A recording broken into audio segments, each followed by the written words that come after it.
La marque Coca-Cola est une multinationale qui brasse des milliards et qui est présente partout dans le monde. Pourtant, elle est présente à chaque instant de notre vie personnelle, anniversaire, réunion de famille, soirée, mariage. Elle a su construire une relation personnelle à travers la consommation de son produit. Bonjour et bienvenue, j'analyse avec vous la stratégie marketing de Coca-Cola. Dans cette première vidéo, nous allons voir le cœur de cible de la marque, ses valeurs et ses différents canaux de communication. Cela nous aidera à mieux comprendre et construire une offre produit en fonction des valeurs et de sa stratégie de marque.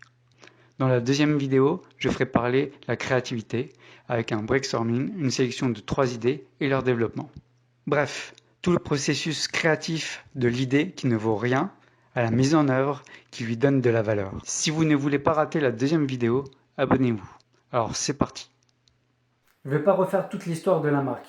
Ici, on va s'intéresser à l'essentiel, c'est-à-dire au cœur de cible et à ses valeurs. Le cœur de cible, c'est une catégorie de personnes pour laquelle la marque va travailler et communiquer dans l'objectif de convertir, d'en faire des futurs clients. La marque s'adresse plus particulièrement aux 16-25 ans vivant en zone urbaine, soit étudiants, soit fraîchement diplômés.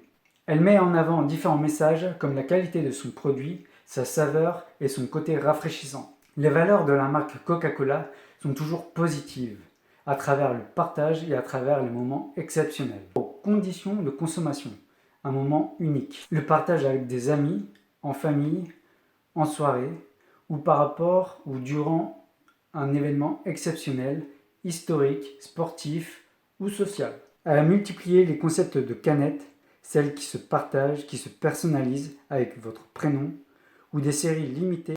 Pour être plus proche de nous et de son cœur de cible, la marque va communiquer sur 4 grands thèmes, 4 grandes passions. Le cinéma, les jeux vidéo, le sport et la musique. Dans sa publicité Coca-Cola Open, la marque fait clairement référence au cinéma. Dès sa première scène, les protagonistes sont dans leur voiture arrêtés et il se passe quelque chose. Je vous le mets en parallèle avec le film World War Z.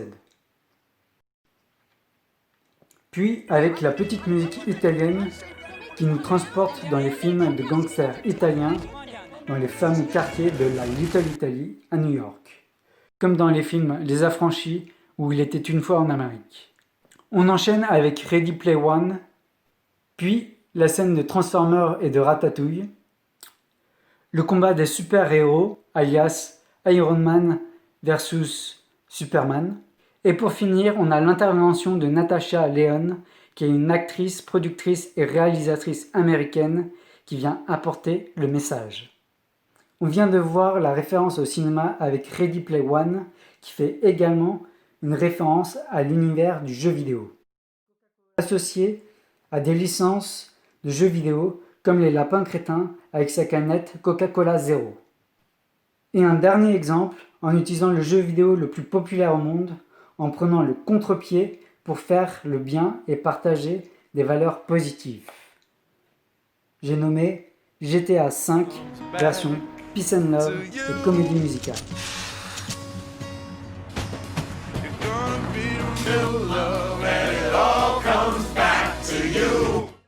Et maintenant, passons au sport. Coca-Cola est rentré sur la scène sportive en 1928 et depuis, difficile d'y échapper.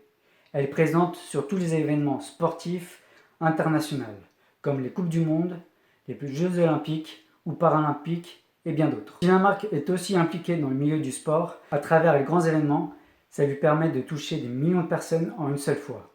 Et la seconde, c'est surtout parce qu'elle a les mêmes valeurs que dans le milieu sportif, c'est-à-dire le bien-être, le partage et le bonheur. Pour ceux qui en doutent, posez-vous la question pourquoi vous consommez du Coca-Cola. Quel est votre sentiment dès la première gorgée? Y a-t-il une idée de récompense, de plaisir, de bien-être? On a vu ensemble le cinéma, les jeux vidéo, le sport, il nous reste encore la musique. La musique est un des premiers éléments utilisés par la marque pour promouvoir ses produits. Exemple dans les publicités radio afin de se démarquer de ses concurrents, en utilisant des morceaux courts chantés par des stars comme Marvin Gaye ou Ray Charles, ou des publicités comme une bonne annonce de son de rap. La musique est un très bon ancrage publicitaire par association de produits ou d'habitudes. Qui n'a jamais joué à un quiz musical?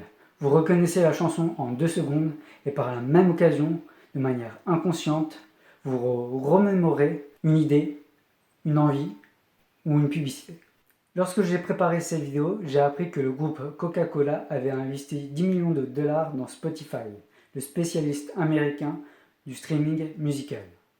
À la suite de cette participation au capital, Coca-Cola a imaginé une canette avec réalité virtuelle. Vous scannez votre produit et une animation se fait sur votre smartphone accompagnée d'une musique. Ce partenariat entre les deux marques met en évidence la valeur commune à travers la consommation du service ou du produit et d'en faire un moment unique. Regardons ensemble la publicité de Spotify. Des personnages sont dans leur voiture et dans leur vie quotidienne. Le travail, le sport, aller à l'hôtel ou encore voir sa famille. Mais là, tout bascule. C'est votre chanson, c'est votre moment, c'est votre plaisir. Vous faites une pause temporelle dans votre journée. Ce moment magique est unique et vous prenez le droit de faire une pause, même si tout le monde vous attend. Mais la différence entre les deux, c'est que l'un prône le moment unique et personnel, alors que l'autre, Coca-Cola, veut partager ce moment avec le plus grand nombre. On connaît tous le pouvoir et l'attraction de la musique sur les personnes et sur les animaux. Ça apaise les esprits, ça nous rassemble, ça nous communique des valeurs. C'est un ancrage émotionnel extrêmement important. Mon idée, c'est d'utiliser le pouvoir de la musique pour transmettre et apporter ce moment unique en adéquation avec les valeurs de la marque. Je vais vous proposer et on va imaginer ensemble qu'on a la possibilité de personnaliser notre canette avec un QR code et de choisir une seule chanson. Quelle serait cette chanson? Mettez le lien dans les commentaires avec le titre et l'auteur. Si elle fait référence à un événement particulier, dites-le nous. Vous avez aimé cette vidéo, alors faites-le moi savoir en vous abonnant et par un petit commentaire. N'oubliez pas de partager cette vidéo à vos amis avec le hashtag Coca-Cola Music Happy Life. Et moi je vous dis à très bientôt.